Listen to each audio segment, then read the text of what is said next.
Hello friends, आज के video में डिस्कस करने जा रही हूँ ऐसे द स्टोरी को, जिसे लिखा है E.M. फोस्टर ने। 11th लिटरेचर वाले स्टूडेंट्स के कोर्स में है। E.M. फोस्टर का पूरा नाम था एडवर्ड मॉर्गन फोस्टर। उनका जन्म हुआ था 1 जनवरी 1879 को और मृत्यु हुई थी 7 जून 1970 को। उन्हें सबसे ज़्यादा उनके नॉवेल्स के लिए जाना जाता है। और एक और ख़ास बात हमारे इस ऐसे को लेकर के, 1927 में ट्रिनिटी कॉलेज कैम्ब्रिज में उन्होंने कुछ लेक्चर्स डिलीवर किए थे, जिसमें कि उन्होंने एस्पेक्ट्स ऑफ नॉवल को डिस्कस किया था और प्रॉपरली 7 एस्पेक्ट्स बताए थे नॉवल राइटिंग के। वो कौन कौन से थे, पहले तो ये जानिए। Story, people, plot, fantasy, prophecy, pattern and rhythm, ये सारे बताए थे।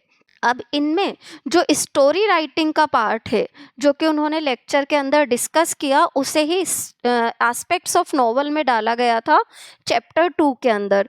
तो हमारा जो ये स्टोरी वाला ऐसे है, वास्तविकता में ये एस्पेक्ट्स ऑफ नॉवल का चैप्टर 2 है, जो कि हमारे ऐसे के तौर पर दिया गया है। इस ऐसे के अंदर उन्होंने एक सिंपल स्टोरी और नोवेल के स्टोरी एस्पेक्ट के डिफरेंस को भी हमसे डिस्कस किया है। चलिए देखते हैं हमारे ऐसे के बारे में शॉर्ट में। नोवेल राइटिंग के फंडामेंटल एस्पेक्ट को वो स्टोरी मानते हैं। इस बात को वो अलग अलग तरीके से हमें बताने की कोशिश करते हैं और कई सब्सिक्वेंट कंक्लूजन्स भी बताते हैं।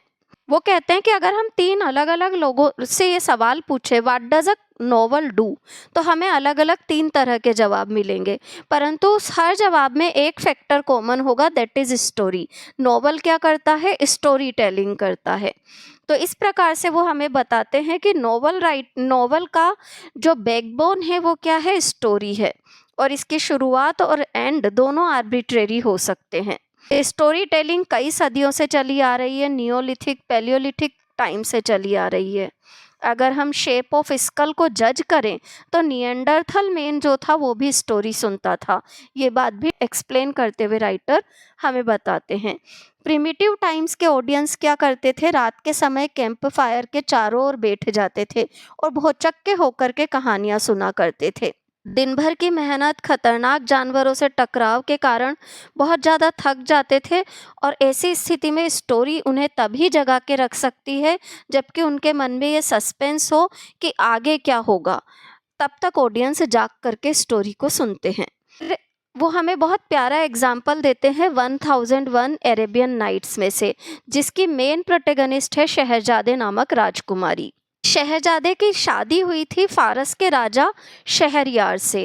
राजा की एक आदत थी कि शादी की सुबह को वो क्या करता था? अपनी पत्नी की हत्या करवा देता था।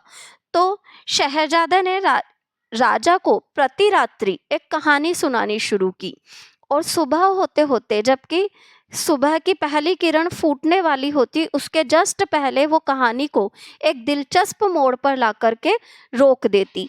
परिणाम ये होता कि राजा सस्पेंस मन में जगा रहता, इस कारण उसे मार नहीं पाता, क्योंकि उसके मन में ये होता कि कहानी में आगे क्या हुआ मुझे पता चलना चाहिए, तो वो उसे नहीं मारता, और इस तरीके से राजकुमारी अपनी जान बचा पाती है और अंत में राजा का हृदय परिवर्तन कर पाती है। शहजादे की कहानी जो है ना, उसमें पर्टिकुलरली शहजादे ने सस्पेंस का जो वेपन है ना स्टोरी राइटिंग का, उसका बहुत अच्छा यूज़ किया है। सस्पेंस लिटरेरी टूल होता है जो कि टायरेंट्स को भी इफेक्ट कर सकता है। शहजादे की क्वालिटीज़ की बात करें तो उसमें एक्सक्विजिट डिस्क्रिप्शन की क्वालिटी थी, टॉलरेंस था, वो काफ़ी, मोरेलिटी की बात करें तो वो काफ़ी स्ट्रॉन्ग थी, उसे ओरिएंटल कैपिटल्स की पूरी जानकारी थी। पर ये गुण उसकी राजा से बचने में मदद नहीं कर सकते थे। वो क्यों जीवित रही? क्योंकि उसने राजा के अंदर व्हाट विल हैपन नेक्स्ट के क्वेश्चन को उत्पन्न करके छोड़ दिया, इसलिए वो जीवित रह पाई। तो राइटर हमें जो बताना चाह रहे हैं ना, हाँ, जितने भी ऑडियंस होते हैं, हम सारे के सारे वो क्या है? शहजादे के उस हस्बैंड के जैसे हैं। हम सभी के अंदर एक जिज्ञासा होती है। फिर वो स्टोरी को डिफाइन करके हमसे कहते हैं ये नैरेटिव ऑफ इवेंट्स होती है। स्टोरी क्या होती है? नैरेटिव ऑफ इवेंट्स होती है, जिसे उनकी टाइम सीक्वेंस में प्रेजेंट किया जाता है। जैसे ब्रेकफास्ट के बाद डिनर ही आना है, तो एक पर्टिकुलर टाइम सीक्वेंस के साथ जबकि हम चीज़ को प्रस्तुत करें, तो वो क्या हो जाती है? Narrative of events. ऐसा नैरेटिव ऑफ इवेंट्स जो कि स्टोरी बन जाता है। एक स्टोरी की क्वालिटी क्या होती है? सस्पेंस को मेंटेन करके रखना, और सस्पेंस अगर स्टोरी मेंटेन नहीं कर पाती है तो यही उस स्टोरी की सबसे बड़ी ड्रॉबैक होती है।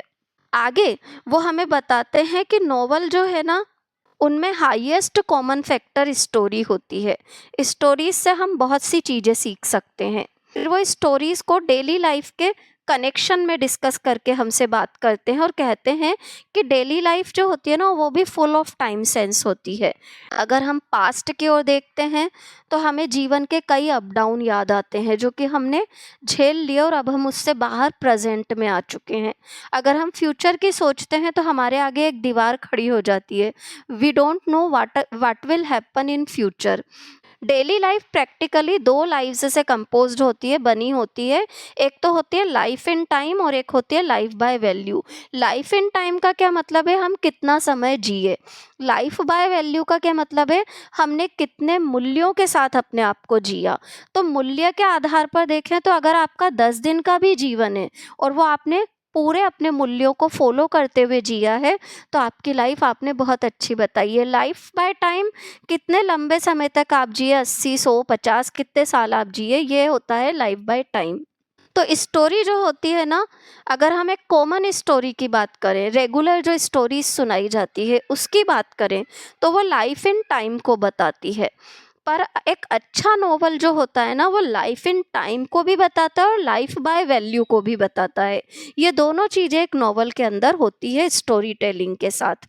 तो ये खास बात होती है नॉवल की। कोई भी नॉवल टाइम के बिना नहीं लिखा जा सकता, राइटर हमें आगे कहते हैं।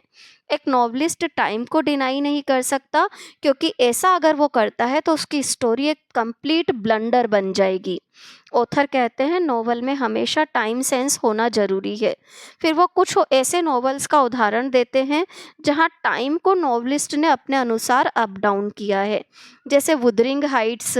नॉवल लिखते वक्त हो सकता है आपने टाइम को अप डाउन किया, ये लिजिटिमेट भी मान लिया जाए, परंतु राइटर जो है वो हमसे कहते हैं कि उनकी थीसिस के अनुसार टाइम का वायोलेशन नहीं हो सकता। टाइम जो होता है वो फॉर्मली कहते हैं कि नॉवल के लिए टाइम जरूरी है और नॉवल के लिए स्टोरी जरूरी है। Novel is a story, story is a narrative of events. Story को वो क्या कहते हैं? नॉवल एक स्टोरी है और स्टोरी में नैरेटिव ऑफ इवेंट्स होता है। घटनाओं का एक पूरा का पूरा कथावाचन होता है इन अ टाइम सीक्वेंस, जिसमें एक पर्टिकुलर टाइम सीक्वेंस होती है। तो इस तरीके से वो नॉवल में स्टोरी राइटिंग के लिए टाइम के महत्व को बताते हुए अपने पूरे के पूरे ऐसे को कंप्लीट करते हैं। और साथ ही साथ में एंड में ऐसे के एक नोट दिया गया है एस्पेक्ट्स ऑफ नॉवल में का, जिसके अंदर ये जानकारी दी गई है कि वो क्या क्या एस्पेक्ट्स इंपॉर्टेंट मानते हैं नॉवल राइटिंग के। फिर भी कोई भी कंफ्यूजन रहे तो कमेंट बॉक्स में कमेंट डालिए। वीडियो अच्छा लगा हो तो चैनल को लाइक, सब्सक्राइब और शेयर जरूर करें। Thank you everyone.